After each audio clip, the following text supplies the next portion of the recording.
பொதுவாக பெருமாள் ஒரு கோயிலில் நின்ற கோலத்தில் இருப்பார், அப்படி இல்லைன்னா சயன கோலத்தில் இருப்பார், அப்படி இல்லைன்னா அமர்ந்த கோலத்தில் இருப்பாருங்க. ஒரே கோவிலில் பெருமாள் 4 கோலங்களில் காட்சி கொடுத்தா எப்படி இருக்கும்?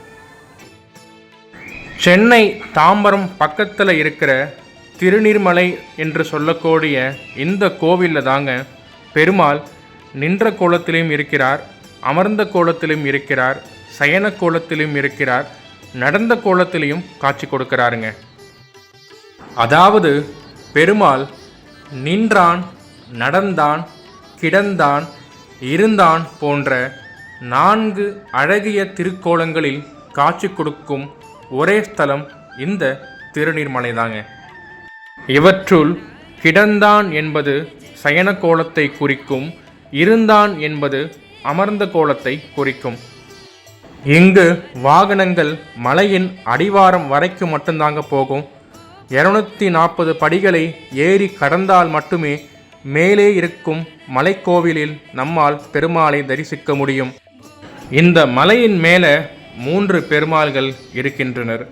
மலையின் அடிவாரத்தில் இன்னொரு பெருமாளை நம்மால் பார்க்க முடியும். மலையின் மேல் ஸ்ரீரங்கநாதர் சயன கோலத்திலும், பால நரசிம்மர் அமர்ந்த கோலத்திலும், உலகளந்த பெருமாள் நடந்த கோலத்திலும் காட்சி கொடுக்கிறாரு.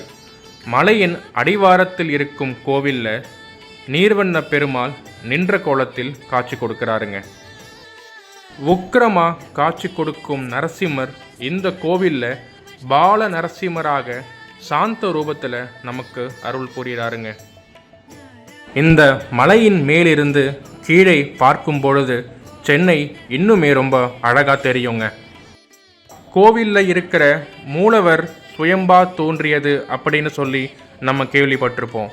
ஆனால் இந்த கோவிலில் இருக்கிற இந்த திருநீர்மலை, இந்த பெரிய மலையே சுயம்பா தோன்றியது தாங்க. எதற்காக இந்த பெரிய மலை சுயம்பாக தோன்றியது?